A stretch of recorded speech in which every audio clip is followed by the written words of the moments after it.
Hi friends, welcome to Sam institute daily current affairs. మనకి మార్చి 12, 2024లో ఉన్న ముఖ్యమైన కరెంట్ అఫైర్స్ మనం డిస్కస్ చేద్దాం. సో దేశంలో మరి సిటిజన్షిప్ అమెండ్మెంట్ యాక్ట్ మనకి ఈ యొక్క పౌరసత్వం ఇచ్చేయడానికి అంటే ముస్లిమేతర మైనార్టీలకు మన భారతదేశంలో పౌరసత్వం ఇచ్చే విషయం పైన మరి నిన్ననే భారత ప్రభుత్వం నోటిఫై చేయడం జరిగింది. అమల్లోకి వచ్చినట్టు అంటే మార్చి 11, 2024 నుండి ఇది అమల్లోకి వస్తున్నట్టు దేశవ్యాప్తంగా కూడా చెప్పడం జరిగింది అనమాట. అంటే కొన్ని ఇంకా మినహాయింపులు ఉన్నాయి. భారత రాజ్యాంగంలోని ఏదైతే రాజ్యాంగంలో షెడ్యూల్ 6 ప్రకారం ఏవైతే కొన్ని గిరిజన ప్రాంతాలు ఉన్నాయో ఆ రాష్ట్రాల్లో కొంచెం మినహాయింపు అనేది ఇవ్వడం జరిగింది. అది కూడా మనం డిస్కస్ చేద్దాం. స్వయం సహాయక సంఘాలకి అంటే సెల్ఫ్ హెల్ప్ గ్రూప్స్ వాళ్ళకి సంబంధించిన విషయం వాళ్ళకి నైపుణ్యాలు కల్పించడం, ఈ యొక్క వ్యవసాయ రంగంలో డ్రోన్ల ద్వారా వ్యవసాయంలో వివిధ సంబంధిత కార్యక్రమాలకు ఉపయోగించే విధంగా కేంద్ర ప్రభుత్వం ప్రారంభించినటువంటి నమో డ్రోన్ దీదీ కార్యక్రమం విశేషాలు. అంతేకాకుండా తెలంగాణ రాష్ట్ర ప్రభుత్వ కార్యక్రమాల్లో ఒకటైనటువంటి ఇందిరమ్మ ఇళ్ల పథకాన్ని ప్రారంభించడం, అంతేకాకుండా 2023 సంవత్సరానికి కేంద్ర సాహిత్య అకాడమీ అనువాద పురస్కారాన్ని ప్రకటించడం జరిగింది. దానికి సంబంధించిన విశేషాలు. అంతేకాకుండా ఒక కరెంట్ హిస్టరీ పాయింట్ ట్యాబ్లో మనకి ఇక్కడ లింగాకార రాయి పైన పర్షియన్ లిపిలో ఉన్నటువంటి ఒక శాసనం అనేది ఇటీవల కాలంలో దొరికింది. అది ఎక్కడ దొరికింది, దానికి సంబంధించిన విశేషాలు. అండ్ శాస్త్ర సాంకేతిక రంగాలు అంటే సైన్స్ అండ్ టెక్నాలజీ అప్డేట్లో భాగంగా మరి మిషన్ దివ్యాస్త్ర అనే కార్యక్రమాన్ని విజయవంతంగా DRDO సక్సెస్ఫుల్గా టెస్ట్ చేయడం జరిగింది. దానికి సంబంధించిన విశేషాలు. And persons in the news అంటే వార్తల్లో వ్యక్తులుగా మనం చూస్తే దేవేంద్ర జజారియా. మరి దేవేంద్ర జజారియా 10లోకి వెళ్ళడం జరిగింది. ఎవరు దేవేంద్ర జజారియా లాంటి అంశాలు ఇందులో డిస్కస్ చేద్దామండి. ఇందులో మొదటి అంశం వచ్చేసి ఇక్కడ ముస్లిమేతర మైనార్టీలకు పౌరసత్వం ఇచ్చే విషయంలో CAA సిటిజన్షిప్ అమెండ్మెంట్ యాక్ట్ అనేది అమల్లోకి రావడం జరిగింది. ఇది పౌరసత్వ సవరణ చట్టం అని చెప్పేసి అంటాం. ఏదైతే దేశాలు పర్టికులర్గా చూసినట్లయితే ఇక్కడ పాకిస్తాన్ అండ్ బంగ్లాదేశ్, ఆఫ్ఘనిస్తాన్ ఈ దేశాల నుండి 2014 డిసెంబర్ 31 కన్నా ముందు మన భారతదేశంలో ఎవరైతే వచ్చారో వారందరూ కూడా అక్కడ అంటే ముస్లిమేతరులు అయినటువంటి హిందువులు కానివ్వండి, క్రైస్తవులు, సిక్కులు, బౌద్ధులు, పార్సీలు వీళ్ళందరూ కూడా మనకి ఇక్కడ మన భారత పౌరసత్వం ఇచ్చే సంబంధించిన చట్టమే ఈ యొక్క పౌరసత్వ సవరణ చట్టం. దాన్ని మనం సిటిజన్షిప్ అమెండ్మెంట్ యాక్ట్ 2019గా పిలుస్తామన్నమాట. అయితే ఈ సిటిజన్షిప్ ఇవ్వడానికి వాళ్ళ దగ్గర ధృవీకరణ పత్రాలు లేనప్పుడు కూడా కలెక్టర్లకు ఆ విధంగా వాళ్ళ యొక్క సంబంధించినటువంటి వాటిపైన అధ్యయనం చేసి ఇవ్వచ్చు అని చెప్పేసి సంబంధించినటువంటి నోటిఫికేషన్ని కేంద్ర ప్రభుత్వం విడుదల చేయడం జరిగింది. అది ఏ రోజున అంటే మార్చి 11. గుర్తుపెట్టుకోండి ఫ్రెండ్స్, ఇక్కడ మార్చి 11, 2024 నుండి మన భారతదేశంలో ఈరోజు సిటిజన్షిప్ అమెండ్మెంట్ యాక్ట్ని అమలులోకి తీసుకొస్తున్నట్లు కేంద్ర ప్రభుత్వం అధికారికంగా నోటిఫికేషన్ చేయడం జరిగింది. ఇది సిటిజన్షిప్ యాక్ట్ అనేది ఏ సంవత్సరానికి సంబంధించిందని 2019లో చేయడం జరిగింది. యాక్చువల్గా 2016 నుండి ఈ ప్రాసెస్ నడుస్తుంది.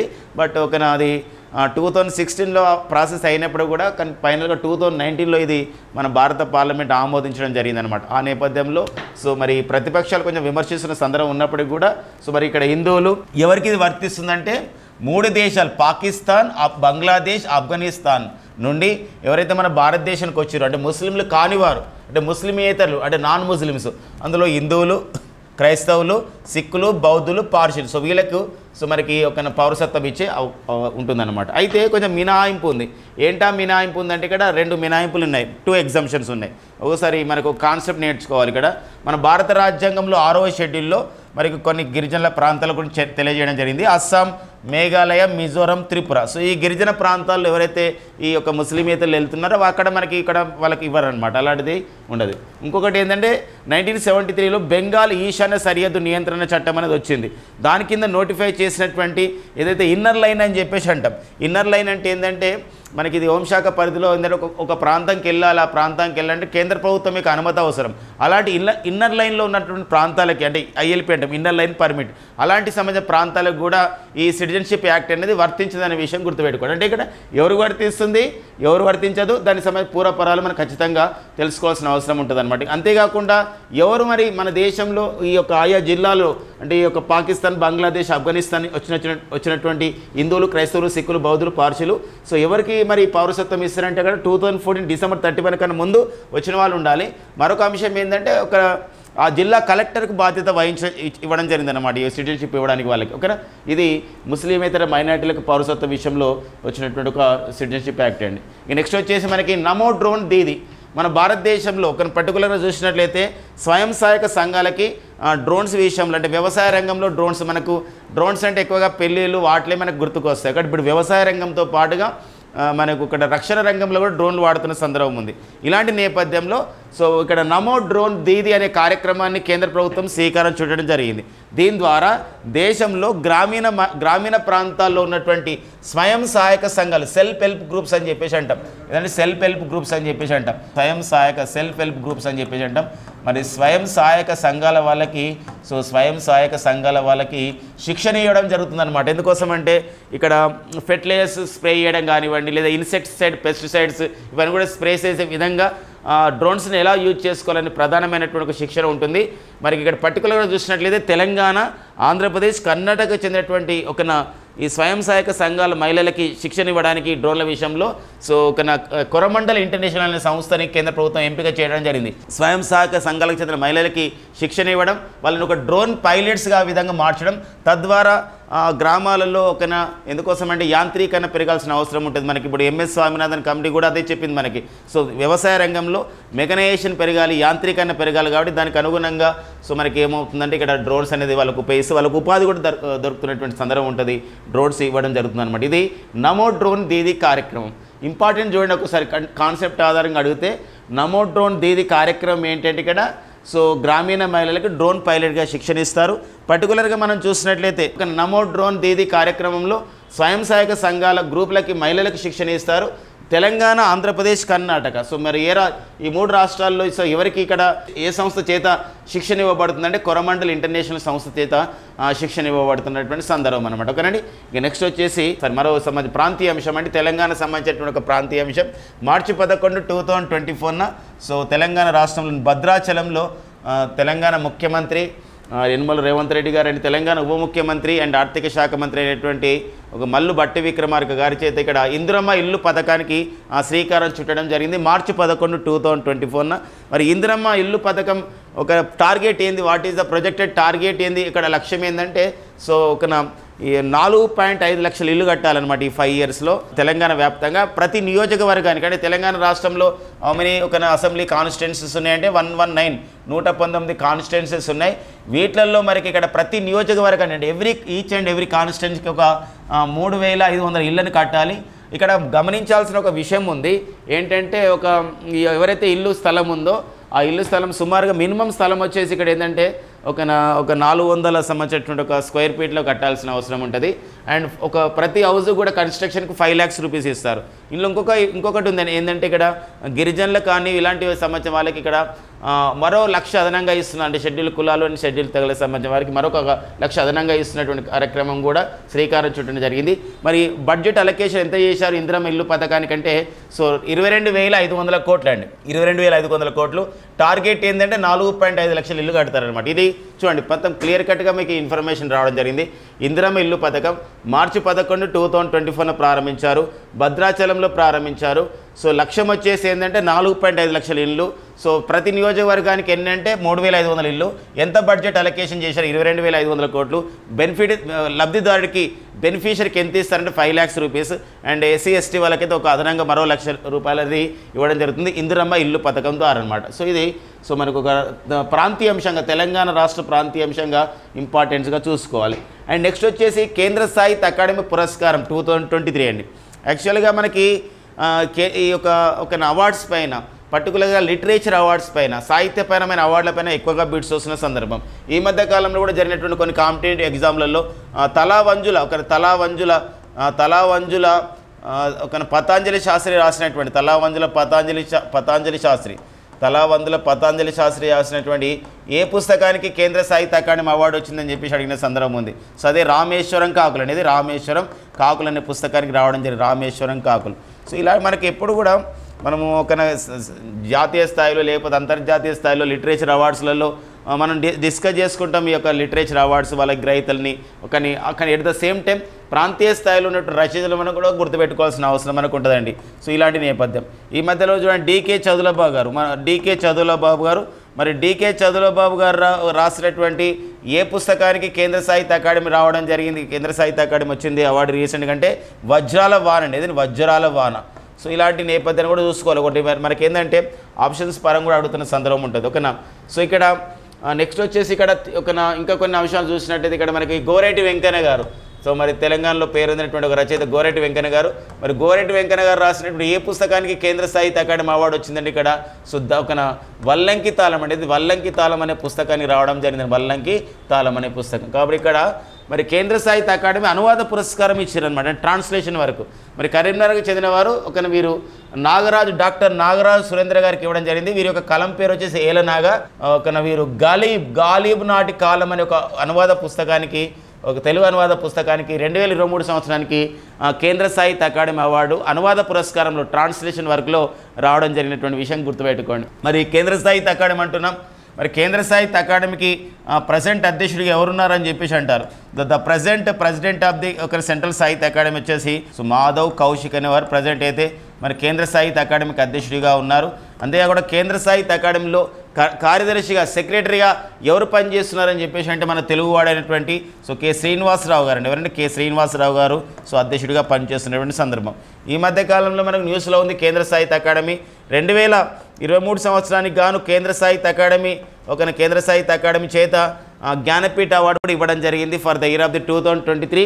That Jnanpith award recipients are one is Gulzar and then Gulzar after then Rambhadracharya or Sadguru Jagadguru Rambhadracharya. వీళ్ళిద్దరు కూడా సంయుక్తంగా పొందడం జరిగింది. 2023 సంవత్సరానికి జ్ఞానపీఠ అవార్డు పొందిన వారు ఎవరంటే Gulzar and is a Urdu poet, 5th Urdu poet who got the Jnanpith award Gulzar. And the second person ఏంటంటే జగద్గురు రామభద్రాచార్య. మరి Jagadguru Rambhadracharya is a famous writer in Sanskrit and is a polyglot అనమాట. పాలిగ్లాట్ అంటే is knowledge in the 22 language అంటే బహుముఖ భాషా కోవిదుడిగా అతను చెప్పుకోవచ్చు అనమాట. బహుభాషా కోవిదుడిగా చెప్పవచ్చు. అతనే జగద్గురు రామభద్రాచార్య. మరి 22 భాషల్లో పేరుగాంచడం జరిగింది. ఇలా సంస్కృత్లో జ్ఞానపీఠ అవార్డు పొందినటువంటి సెకండ్ రైటర్ వచ్చేసేవారంటే జగద్గురు రామభద్రాచార్య. సంస్కృత్లో జ్ఞానపీఠ అవార్డు పొందినటువంటి తొలి వ్యక్తి వచ్చేసేవారంటే సత్యవ్రత శాస్త్రి అండి 2006లో. ఇలా ఇంపార్టెన్స్గా మనకు ఉంటుంది. ఇది జ్ఞానపీఠ అవార్డు. 58వ జ్ఞానపీఠ అవార్డు గ్రహీతలుగా గుల్జార్ అండ్ జగద్గురు రామభద్రాచార్య ఉన్నారు. మరి ఎవరిస్తారు ఈ అవార్డు అంటే కేంద్ర సాహిత్య అకాడమీ అనేది ఇవ్వడం జరుగుతుంది ఫ్రమ్ ది 1965 నుండి. అంటే ఒక అంశం వచ్చినప్పుడు దానికి సంబంధించిన ఇన్ఫర్మేషన్ కొంచెం నేర్చుకోవడం ద్వారా మనం మరింత లాగింగ్ కావడం జరుగుతుంది అనమాట. ఇక నెక్స్ట్ వచ్చేసి ఒక current history point of view అండి. కరెంట్ హిస్టరీ అంటే చారిత్రక అంశాలలో ఏదైతే మనకి మనం ఏంటంటే చారిత్రకమైన అంశాల్లో ఇటీవల జరుగుతున్నటువంటి పరిణామాలు మనం కరెంట్ హిస్టరీగా జోడించవచ్చు. లింగాకార రాయి పైన పర్షియన్ లిపిలో శాసనం దొరికిందండి. ఇక పర్షియన్ భాషలో ఒక శాసనం లింగాకార రాయి పైన ఇలా దొరికింది. దీనిపైన అంతా కూడా చూడండి ఇక్కడ అరబిక్ స్క్రిప్ట్లో మనకు ఉంది. అంతేకాకుండా దీనిపైన తెలుగులో కూడా కొంచెం రాసినటువంటి ఆనవాళ్ళు మనకు ఉన్నాయి. మరి ఇది ఎక్కడ దొరికింది? అంటే ఇది తవ్వకాల్లో అంటే అమరాబాద్ అంటే తెలంగాణ సంబంధించిన ప్రాంతంలో. మరి అమరాబాద్లో దొరికింది. అమరాబాద్ అంటే ఇది a very famous tiger reserve also there. అక్కడ అమరాబాద్ టైగర్ రిజర్వ్ అనేది కూడా ఉంటుంది. మరి ఇది ఈ యొక్క చరిత్ర పరిశోధకులు, రీసెర్చర్స్ ఆఫ్ ది హిస్టోరియన్స్ ఏమంటున్నారంటే ఇది అసబ్జాయి వంశానికి చెందినటువంటి 8వ నవాబ్ అయినటువంటి ముకరం ఉద్దౌలా బహదూర్ చేసినటువంటి ఒక శిలాశాసనంగా ఉంది అని చెప్పేసి భావిస్తున్నటువంటి పరిణామం. మనకి ఎగ్జామినేషన్లో అడగవచ్చు ఇటీవల కాలంలో. ఇది దొరికింది, దానికి సంబంధించిన ఇన్ఫర్మేషన్ ఏంటంటే అడగడానికి మనకు ఉంటుందండి. ఇది మనకి ఒక లింగాకార రాయిపై పర్షియన్ లిపిలో దొరికినటువంటి శాసనంగా మనం చూసుకోవాలి. ఓకేనా? కరెంట్ హిస్టరీ పాయింట్ ఆఫ్ వ్యూలో ఇంపార్టెంట్గా ఉంటుంది. నెక్స్ట్ వచ్చేసి మిషన్ దివ్యాస్త్ర అండి. ఏంటి మిషన్ దివ్యాస్త్ర అనేది అంటే ఇక్కడ మరి DRDO defence research development organisation వాళ్ళు విజయవంతంగా సక్సెస్ చేయడం జరిగింది. ఎందుకోసం అంటే ఒక మిజైల్ ఉందనుకోండి, ఒక క్షిపణి ఉందంటే ఒక టార్గెట్నే ఫినిష్ చేస్తుంది. బట్ ఇక్కడ ఏంటంటే this is the missile it the many targets or multiple targets or multi targets. That is the purpose of the objectivity of the mission Divyastra అనమాట. అంటే ఒక మిజైల్ ఒక లక్ష్యాన్ని కాకుండా బహుళ లక్ష్యాలని, అనేక లక్ష్యాలను ఆ విధంగా చేస్తుంది. అదే మిషన్ దివ్యాస్త్ర అంటే దివ్యమైనటువంటి ఒక అస్త్రంగా ఇది ఉంది. దీనికి ఏమని టెక్నాలజీ అంటే దీన్ని మనం multiple independently targetable reentry vehicle అని చెప్పేసి అంటాం. మల్టిపుల్ ఇది ఈ సంబంధించిన సాంకేతికత జోడించడం జరిగింది. ఏంటంటే multiple independently targetable reentry vehicle అని చెప్పేసి అంటాం. ఈ అగ్ని 5కి ఇలాంటి టెక్నాలజీ జోడించడం జరిగిందండి. అగ్ని 5 ఫ్రెండ్స్ గమనించండి. అగ్ని 5 అనేది మన భారత్ స్వదేశంగా తయారు చేసుకున్నటువంటి ICBM రకానికి చెందినటువంటి క్షిపణి. వాట్ ఈజ్ ICBM అని చెప్పేసి అంటాం. ICBM stands for intercontinental ballistic missile అని చెప్పేసి అంటామండి. Intercontinental, so ballistic missile అండి, intercontinental, so ballistic missile, so మరి ICBM అని చెప్పేసి అంటాం అనమాట. సో ఇది భారత్ తయారు చేస్తున్నటువంటి తొలి ఖండాంతర క్షిపణి అండి, ద ఫస్ట్ ICBM మిజైల్ అనమాట. ఓకే, ఇప్పుడు ఇది ఏం చేస్తుందంటే దీనికి మల్టిపుల్ టార్గెట్స్ని ఆ విధంగా ఇచ్చే విధంగా ఒక టెక్నాలజీ జోడించడం జరిగింది. అదే మనకి మిరువు టెక్నాలజీ అని చెప్పేసి అంటాం. MIRV మిరువు అంటే multiple independently targetable reentry vehicle అని చెప్పేసి అంటాం. ఆ సాంకేతికతను జోడించడం ద్వారా అది సక్సెస్ అయింది. DRDO నిన్ననే ఈ ప్రయోగం చేయడం జరిగింది.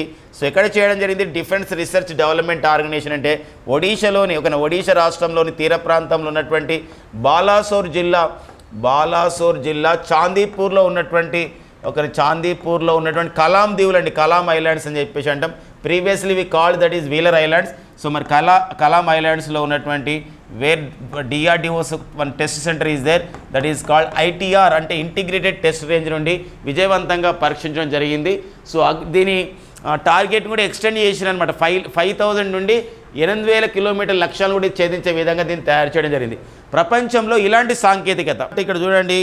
సో పర్టికులర్గా చూసిన ఎలాంటి సాంకేతికత అంటే ఒకటే క్షిపణి వచ్చేసి అనేక టార్గెట్స్ని ఫినిష్ చేసే విధంగా, ఒక బహుళ లక్ష్యాలను ఛేదించే విధంగా ఉన్నటువంటి టెక్నాలజీ అనేది ప్రపంచంలో కొన్ని దేశాలకు మాత్రమే ఉంది. So America, Russia, China, Britain. So America, Russia, China, Britain ఇలా 5 దేశాలకు మాత్రమే ఉంది. ఇప్పుడు ఇలాంటి టెక్నాలజీ ఉన్నటువంటి ఒక మల్టిపుల్ టార్గెట్స్ని ఫినిష్ చేసే విధంగా ఒక మిజైల్ టెక్నాలజీ కలిగినటువంటి ఆరో దేశంగా ఏది నిలవడం జరిగింది? 6th కంట్రీగా అంటే అది మన భారతదేశం నిలవడం జరిగింది. సో వెరీ వెరీ వెరీ ఇంపార్టెంట్గా మనకు ఉంటుందండి. ఇది ఒక ఇంపార్టెన్స్గా మనం చూసుకోవాలి. ఈ మధ్య కాలంలో ఇలాంటి క్షిపణి ఇంకొక ప్రయోగం కూడా DRDO చేసింది. దాని పేరు మనం AWS అని చెప్పేసి అంటాం. AWS అంటే అర్థమైందంటే ఇక్కడ ఆకాష్ వెపన్ సిస్టమ్ అండి, గుర్తుపెట్టుకోండి ఫ్రెండ్స్. ఇక్కడ ఆకాష్ వెపన్ సిస్టమ్, ఇది కూడా ఒకటేసారి ఈ ఆకాష్ వెపన్ సిస్టమ్ అని చెప్పేసి ఏదైతే మిజైల్ సిస్టమ్ ఉందో ఇది ఒకటేసారి 4 targets at a time hit the 4 targets 4 టార్గెట్స్ని ఫినిష్ చేసుకుంటారు. 4 టార్గెట్స్ని ఫినిష్ చేసుకునే సంబంధించినటువంటి క్షిపణి వ్యవస్థను కూడా ఇటీవల కాలంలో DRDO విజయవంతంగా ప్రయోగించింది.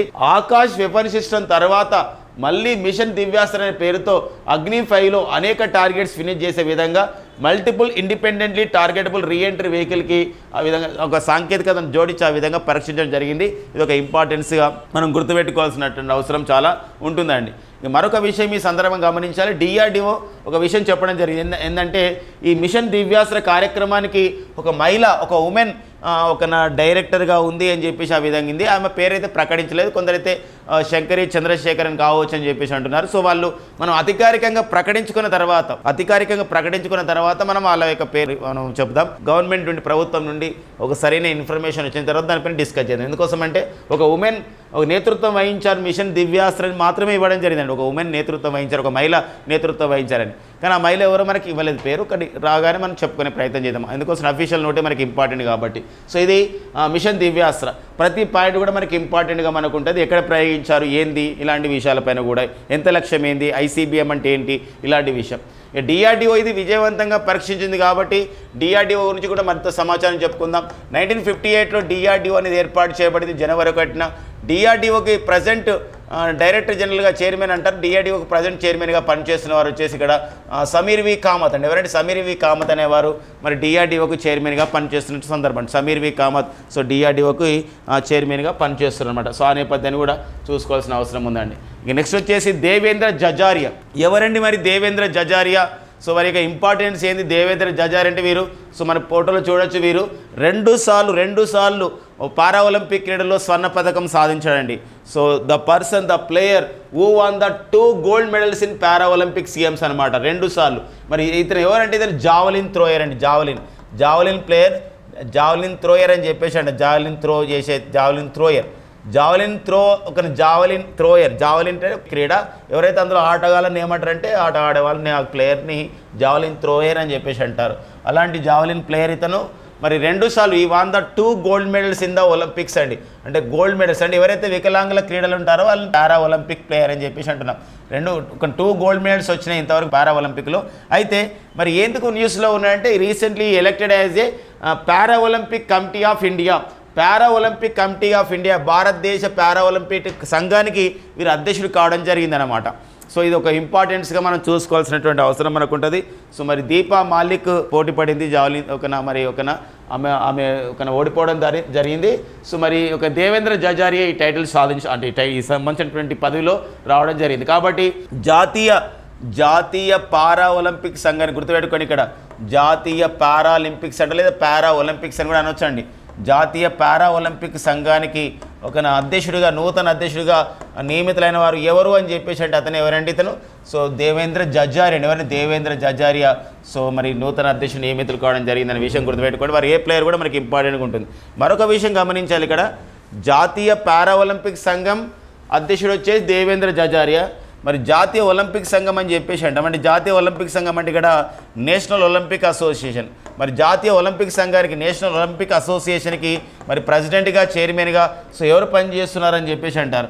జాతీయ ఒలింపిక్ సంఘానికి ఎవరు ఉన్నారంటే వారే పీటీ ఉష అండి. ఎవరంటే పీటీ ఉష సో పనిచేస్తున్నారు అనమాట. అంతేకాకుండా పీటీ ఉష ఎవరైతే ఉన్నారో the first women who appointed as a president of the national Olympic association అన్నమాట పీటీ ఉష.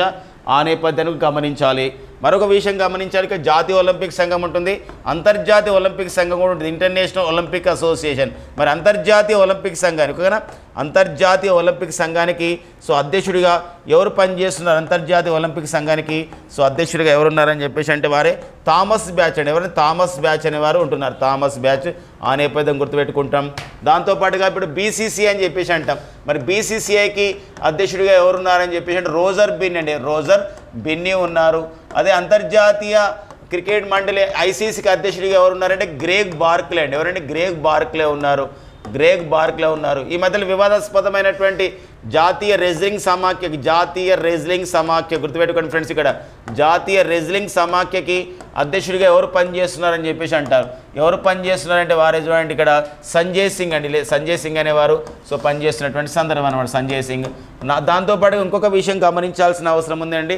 సో మరి జాతీయ రెజ్లింగ్ సమాఖ్య ఇప్పుడు ప్రపంచ ఫుట్బాల్ సమాఖ్య, దాన్ని పిపా అంటారు. మరి పిపాకు ప్రజెంట్ అధ్యక్షుడిగా ఎవరున్నారని చెప్పేసి అంటే వారే గియానీ ఇన్ఫాంటినో అండి. గియానీ ఇన్ఫాంటినో ఉన్నారు. ఇలా ఒక కాంటెంపరీగా ఉన్నటువంటి సంఘాలపైన కూడా అండ్ గుర్తుపెట్టుకోవాల్సిన అవసరం అనేది కాంపిటేటివ్ ఎగ్జామ్స్కి చాలా అవసరం అండి. నెక్స్ట్ వచ్చేసి ఇక్కడ గోర్సం గోరా ఫెస్టివల్ అండి.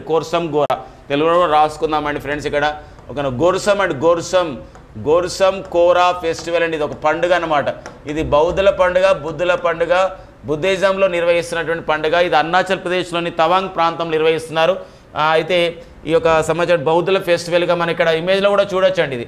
సో మరి ఇది ఎక్కడ నిర్వహిస్తారంటే అరుణాచల్ ప్రదేశ్ రాష్ట్రంలో నిర్వహిస్తారు. ఒక ఉత్సవానికి ఒక థీమ్ను కూడా ఇస్తున్నారు ఈ మధ్యకాలంలో. కాబట్టి ఈ ఉత్సవం యొక్క థీమ్ ఏంటంటే zero waste festival. Zero waste అంటే ఎలాంటి వ్యర్థాలు మనం చేయకూడదు. ఈ ఫెస్టివల్ ద్వారా ఎలాంటి వ్యర్థాలు ఉండకూడదు. ఎందుకంటే ఏదైనా ఫెస్టివల్ జరుగుతున్నప్పుడు పాలిథిన్ కవర్స్ యూజ్ చేస్తే వివిధ రకాలుగా యూజ్ చేస్తే అలా కాకుండా చాలా మంచిగా మనం పర్యావరణయుతంగా నిర్వహించుకోవాలి ఈ బౌద్ధ ఉత్సవాన్ని అని చెప్పేసి నిర్వహించుకోవడం జరుగుతుందన్నమాట. గుర్తుపెట్టుకోండి, ఈ ఇండియన్ హెరిటేజ్ అండ్ కల్చర్ అంటే భారతదేశ సంస్కృతి సాంప్రదాయాలపైన క్వశ్చన్స్ అడుగుతున్నాయి. కాబట్టి గోర్సం కోరా ఫెస్టివల్ని ఎవరు నిర్వహిస్తారు? ఇలాంటి క్వశ్చన్స్ మనకి ఏ రాష్ట్రం నిర్వహిస్తుంది, ఇది ఏ రకమైన పండుగ, ఇలాంటి విషయాలపైన మనం అడుగుతున్నటువంటి సందర్భం కూడా చూసుకోవాల్సిన అవసరం ఉంటుంది. అంతేకాకుండా అరుణాచల్ ప్రదేశ్ రాష్ట్రంలో ఈ ఉత్సవాలతో పాటుగా లోసర్ ఉత్సవం కూడా నిర్వహిస్తారండి. లోసర్ అనే పండుగ అనేది అరుణాచల్ ప్రదేశ్లో, సిక్కింలో, అంతేకాకుండా ఇక్కడ లడక్, ఈ 3 ప్రాంతాలు నిర్వహించుకునే ఒక పండుగ మనకి ఏంటంటే ఇక్కడ లోసర్ ఉత్సవం అని చెప్పేసి మనకంటే లోసర్ ఉత్సవం. అంతేకాకుండా వంగాల అనే ఉత్సవం అండి. మరి వంగాల అనే ఉత్సవం కూడా చాలా ఫేమస్ అయింది ఈ మధ్యకాలంలో. మరి వంగాల అనే ఫెస్టివల్ అనేది వంగాల ఉత్సవం అనేది ఈ యొక్క వంగాల ఉత్సవం అనేది ఏ రాష్ట్రం నిర్వహిస్తారని చెప్పేసి అంటున్నారని. వంగాల ఫెస్టివల్ అది మేఘాలయ రాష్ట్రంలో, ఇక్కడ మేఘాలయ రాష్ట్రంలో మేఘాలయ రాష్ట్రం నిర్వహించుకున్నటువంటి ఉత్సవం వచ్చేసి ఇక్కడ ఇదనేది ఇక్కడ వంగాల ఉత్సవం అని చెప్పి చూసుకోండి. ఇది అరుణాచల్ ప్రదేశ్. మరి అరుణాచల్ ప్రదేశ్ ముఖ్యమంత్రి వచ్చేసి పేమా ఖండు తుంగన్ అనేవారు అరుణాచల్ ప్రదేశ్ ముఖ్యమంత్రిగా ఉన్నారు. అరుణాచల్ ప్రదేశ్ గవర్నర్ వచ్చేసి ఎవరున్నారని చెప్పేసి అంటే వారే కైవెల్లం త్రివిక్రమ్ ప్రసాద్ అనేవారు అరుణాచల్ ప్రదేశ్ గవర్నర్గా పనిచేస్తున్నటువంటి సందర్భం అనమాట. నెక్స్ట్ వచ్చేసి ఇక్కడ భారత ప్రధాని నరేంద్ర మోడీ గారు ఇటీవల మరి సంబ్రూమ్ ల్యాండ్ పోర్ట్ని ఆ విధంగా ఆవిష్కరించడం జరిగింది. మనకు చాలామందికి మనకు తెలుసు సీ పోర్ట్స్ అని తెలుసు, అంటే ఓడరేవులు ఉంటాయి. ఇప్పుడు సముద్రం పక్కన ఓడరేవులు మనం ఓడరేవులు అంటాం. ఏదైతే పోర్ట్ ఉంటుందో మరి అక్కడ మనకి ఈ ఎగుమతులు దిగుమతులు కానీ వస్తువులకు అవన్నీ జరగడానికి మనకు ఒక సీ పోర్ట్ ఉంటుంది మనకు, ఓకేనా, ఓడరేవు అంటాం. మరి ల్యాండ్ పోర్ట్ ఏందని అంటారు. ల్యాండ్ పోర్ట్ ఏంటంటే సరిహద్దుల దగ్గర, అంతర్జాతీయ సరిహద్దుల దగ్గర ఈ ల్యాండ్ పోర్ట్స్ని ఏర్పాటు చేస్తారు. ఇలా మన భారతదేశంలో ఎన్ని ల్యాండ్ పోర్ట్స్ ఉన్నాయి భారతదేశంలో అంటే 11 ల్యాండ్ పోర్ట్స్ ఉన్నాయి. ఈ సబ్రూమ్ ల్యాండ్ పోర్ట్ కొత్తది అంటే 11 ల్యాండ్ పోర్ట్స్ మాత్రమే ఉన్నాయి. ఈ త్రిపురలో అంటే అంతర్జాతీయ సరిహద్దు వెంబడి త్రిపుర అంటే అంతర్జాతీయ సరిహద్దు అక్కడ ఏముందంటే సో బంగ్లాదేశ్ ఉంటుంది. ఆ సరిహద్దు దగ్గర ఈ ల్యాండ్ పోర్ట్ని ఏర్పాటు చేయడం జరిగిందనమాట. సో ఇది ఒకటి. ఇక్కడే మనకి కొద్ది దూరంలోనే పెన్నీ నది అనేది ఉంటుంది. అక్కడే మైత్రి అని చెప్పేసి ఒక పేరుతో ఒక బ్రిడ్జ్ కూడా ఉంటుంది. ఆ ప్రాంతంలోనే మనకి ఏమవుతుంది చిట్టగాంగ్ అని చెప్పేసి ఒక సీ పోర్ట్ కూడా దగ్గరలో ఉంటుంది. ఇలా అంటే సీ పోర్ట్ నుండి వచ్చినటువంటి ఆ పెన్నీ నది మార్గం ద్వారా వచ్చినటువంటి ఏవైతే సరుకులు ఉంటాయో ఈ ల్యాండ్ పోర్ట్కి వచ్చేసి అక్కడ ఎగుమతులు దిగుమతులు కావడం అనేది జరుగుతుంది అనమాట. సో ఇది అంతర్జాతీయ సరిహద్దు దగ్గర ఉంటుంది. మన ఇమేజ్లో కూడా చూడవచ్చు. ఇటీవల కాలంలో భారత ప్రధాని నరేంద్ర మోడీ గారు సాంబ్రూమ్ అనే పేరుతో ఒక ల్యాండ్ పోర్ట్ని ప్రారంభించాడు. అది ఎక్కడ కలదు అంటే బంగ్లాదేశ్తో సరిహద్దు ఉన్నటువంటి త్రిపుర దగ్గర కలదు అని చెప్పొచ్చు. ఈ సాంబ్రూమ్ ల్యాండ్ పోర్ట్కి దగ్గరలో ఉన్నటువంటి ఒక నది ఏంటంటే పెన్నీ నది అనేది ఉంటుంది. మనకైతే పెన్నా నది ఉంటుంది, ఇక్కడ పెన్నీ నది అని చెప్పేసి అంటారు.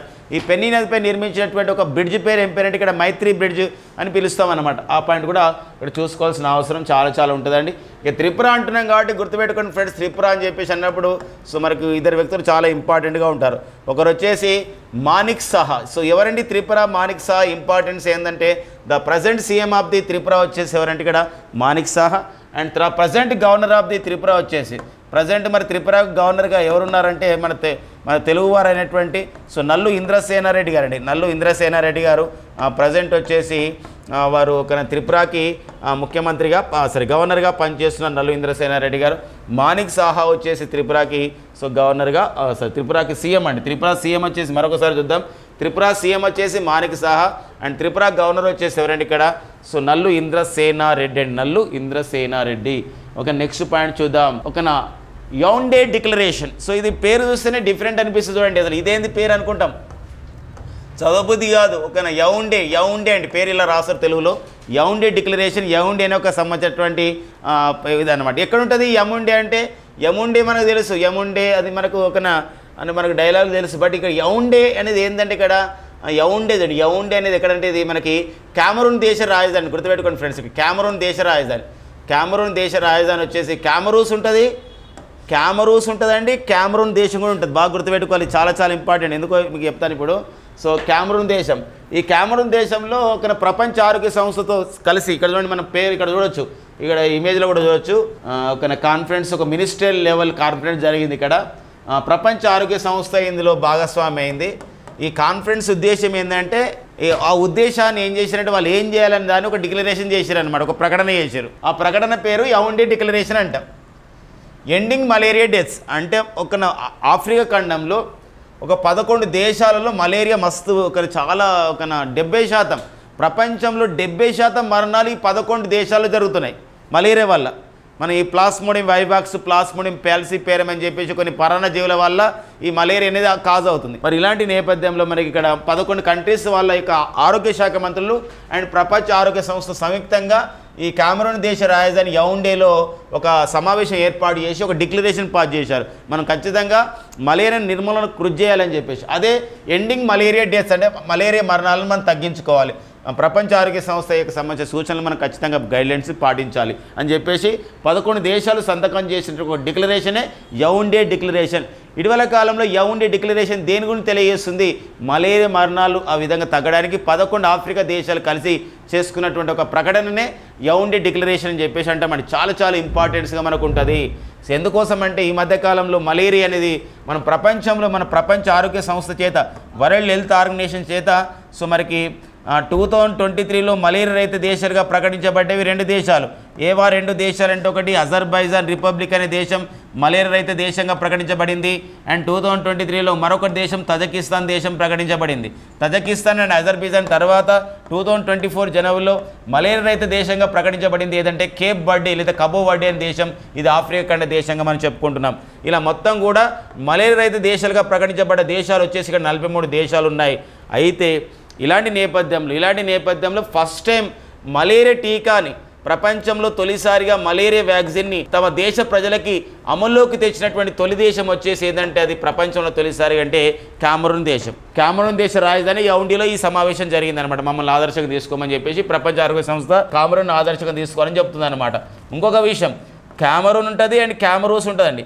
What is the difference? Comoros అనే దేశం ఏంటంటే ఇటీవల కాలంలో అక్కడ WTOలో వరల్డ్ ట్రేడ్ ఆర్గనైజేషన్లో 2 కొత్త దేశాలు చేరాయి. ఎప్పుడైతే వరల్డ్ ట్రేడ్ ఆర్గనైజేషన్లో కొత్త దేశాలు 2 చేరాయో ప్రపంచ వాణిజ్య సంస్థలో సభ్య దేశాల సంఖ్య 160 వరకు చేరింది. అందులో ఒక దేశం వచ్చేసి కామరూన్ దేశం, మరొక దేశం వచ్చేసి తూర్పు తైమూర్ దేశం లేదా తైమూర్ లేస్తే అని చెప్పేసి అంటామండి. తైమూర్ లేస్తే అని చెప్పేసి ఈ 2 దేశాలు చేరడంతో ఇలా జరిగింది. 6 దేశాలు ఇవి మనకి ఇంపార్టెన్స్గా మన పోటీ పరీక్షల్లో మనం చూసుకోవాల్సిన అవసరం ఉందండి. ఇక WHO అని చెప్పేసి అంటున్నాం కాబట్టి ప్రపంచ ఆరోగ్య సంస్థ, మరి ప్రపంచ ఆరోగ్య సంస్థని 1948 ఏప్రిల్ 7 ఏర్పాటు చేయబడింది ప్రపంచ ఆరోగ్య సంస్థ. జెనీవా కేంద్రంగా పనిచేస్తుంది ప్రపంచ ఆరోగ్య సంస్థ. ప్రజెంట్ దీనికి డైరెక్టర్ జనరల్గా పనిచేసిన వారు వచ్చేసి టెడ్రస్ అదనం గేబ్రియోసిస్ అండి. ఎవరండి? టెడ్రస్ అదనం గేబ్రియోసిస్ అనేవారు WHOకి డైరెక్టర్ జనరల్గా పనిచేస్తున్నారు. వీరు ఇథియోపియా దేశానికి చెందినవారు అండి. ఎవరు? ఇథియోపియా దేశానికి చెందినవారే టెడ్రస్ అదనం గేబ్రియోసిస్. ఓకేనా? దెన్ మరొక పాయింట్ చూద్దామండి. అది లాంగూర్స్ అంటారండి. ఇప్పుడు లాంగూర్స్ మనం ఇక్కడ చూడవచ్చు మన ఇమేజ్లో కొంచెం ఇట్లా. ఓకేనా? లాంగూర్స్ అని కోతిలాగానే ఉంటుంది, బట్ కోతి కాదు అది. లాంగూర్స్ అంటాం. ఇది ఒక జీవి అన్నమాట. ఇవి అంతరించిపోతున్నాయి యాక్చువల్గా, కొన్ని ప్రాంతాలు అంతరించిపోయినా కూడా. కానీ మన భారతదేశంలో మాత్రం ఇవి ఇప్పుడు మన కేంద్ర ప్రభుత్వం అటవీ పర్యావరణ శాఖ పరిధిలో పనిచేసిన కొన్ని సంస్థలు కలిసి ఎస్టిమేషన్ చేశాయి మన భారతదేశంలో గోల్డెన్ లాంగూర్స్ అంటారు. గోల్డెన్ లాంగూర్స్ ఇవి గోల్డెన్ లాంగూర్స్ ఈ జంతువులు ఎన్ని ఉన్నాయని చెప్పేసి ఎస్టిమేషన్ చేశారంటే 7396 గోల్డెన్ లాంగూర్స్ ఉన్నాయని చెప్పేసి ఎస్టిమేషన్ చేయడం అయితే 7396 గోల్డెన్ లాంగూర్స్ ఉన్నాయని ఎస్టిమేషన్ చేయడం జరిగిందనమాట. మనకి నెంబర్ మనకి ఇంపార్టెంట్ అనమాట, గుర్తుపెట్టుకోండి. ఎందుకోసం ఈ మధ్య కాలంలోనే మన భారతదేశంలో చూసినట్లయితే 5th లిపర్డ్స్ ఎస్టిమేషన్స్ని మన భారత ప్రభుత్వం ఇటీవల కాలంలో విడుదల చేయడం జరిగింది. 2022 ఎస్టిమేషన్ని 2024లో విడుదల చేస్తే 13,874 బర్డ్స్ ఉన్నాయని చెప్పేసి అలాంటిది. అంతేకాకుండా టైగర్స్ ఎస్టిమేషన్ 2022 టైగర్ ఎస్టిమేషన్ 2022 ప్రకారం అయితే 3,167 ఉన్నాయి. అదేవిధంగా ఫస్ట్ గుర్తుపెట్టుకోండి, ఇక్కడ ఫస్ట్ స్నో లిపర్డ్స్ ఎస్టిమేషన్ కూడా ఫస్ట్ స్నో లిపర్డ్స్ ఎస్టిమేషన్ అని చెప్పేసి అంటున్నాం. మరి ఫస్ట్ స్నో లిపర్డ్స్ ఎస్టిమేషన్ని 2024లో విడుదల చేస్తే అవి 718 ఉన్నాయని చెప్పేసి అంటున్న సందర్భం ఉంది. సో కానీ ఇది ఫస్ట్ స్నో లిపర్డ్స్. మరి టైగర్ ఎస్టిమేషన్ ఎంత అని అంటే అప్పుడు 2006లో ఫస్ట్ టైగర్ ఎస్టిమేషన్ వచ్చింది, 2010లో సెకండ్ టైగర్ ఎస్టిమేషన్ వచ్చింది, 2014లో మూడో టైగర్ ఎస్టిమేషన్, 2018లో 4వది, 2022లో 5వ టైగర్ ఎస్టిమేషన్. కాబట్టి ఇది ఏమంటారంటే మనకి ఇక్కడ 5th టైగర్ ఎస్టిమేషన్ అని చెప్పొచ్చు అనమాట. ఫస్ట్ స్నో లిపర్డ్ 2024 సంబంధించినటువంటి ఎస్టిమేషన్. ఇవి కొంచెం మనకి ఇంపార్టెన్స్గా ఈ నెంబర్ మనం చూసుకోవాలండి. ఇక్కడ మంచు చిరుతపులుల సంఖ్య ఇంత, చిరుతపులుల సంఖ్య అంత. అంటే మంచు చిరుతపులుల సంఖ్య వచ్చేసి ఎంతంటే 718. చిరుతపులులు అంటే ఎంత ఉన్నాయంటే 13,874. తర్వాత టైగర్స్ ఎస్టిమేషన్స్ ప్రకారం 2020 ప్రకారం 3,167 ఉన్నాయి. అలా మనకు నెంబరింగ్ పైన కూడా ఇంపార్టెన్స్ మనకు ఉంటాయండి. ఓకేనా? ఇది గుర్తుపెట్టుకోవాలి. కాంపిటేటివ్ పాయింట్ చాలా ఇంపార్టెంట్గా ఉంటుంది. సో ఓకేనా? ఇక నెక్స్ట్ చూద్దామండి కరెంట్ అఫైర్స్ ఏమన్నాయో. ఇక మార్చి 10 ఇంపార్టెన్స్ ఉందండి. సో మార్చి 10 ఇంపార్టెంట్, ఒక ఇంపార్టెంట్ డే. ఐక్యరాజ్య సమితి నిర్వహిస్తుంది. లాస్ట్ 3 years నుంచి నిర్వహిస్తుంది. 2022లో నిర్వహించారు, 2023 అండ్ 2024 ఇలా వరుసగా ఇది 3వసారి నిర్వహించింది ఈ దినోత్సవాన్ని. అంతర్జాతీయ మహిళా న్యాయవాదుల దినోత్సవంగా మహిళా జడ్జెస్ యొక్క దినోత్సవంగా జరుపుకుంటుంది అనమాట.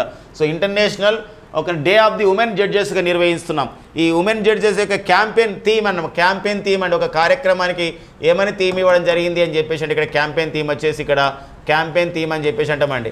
క్యాంపెయిన్ థీమ్ వచ్చేసి ఉమెన్ ఇన్ జస్టిస్. చూడండి, రెండు ఒకలాగా అనిపిస్తాయి. Women in justice and women for justice. అంటే ఇక్కడ మహిళలకు ఆ విధంగా మహిళలు న్యాయంలో ఉండాలి అండ్ మహిళల కొరకు న్యాయం అనేది ఒక ఇతివృత్తాన్ని ఈ యొక్క ఉమెన్ జడ్జెస్ థీమ్గా ఇవ్వడం జరిగిందనమాట. కాబట్టి వెరీ ఇంపార్టెంట్. ఈ మధ్యకాలంలో మరి ఉమెన్ జడ్జెస్ పైన డిస్కస్ చేసుకున్నట్టయితే మన భారతదేశంలోనే తొలి మహిళ మరి న్యాయమూర్తిగా సుప్రీంకోర్టులో ఉన్నారు, పనిచేయడం జరిగింది. వారే ఫాతిమా బీబీ సాహెబ్.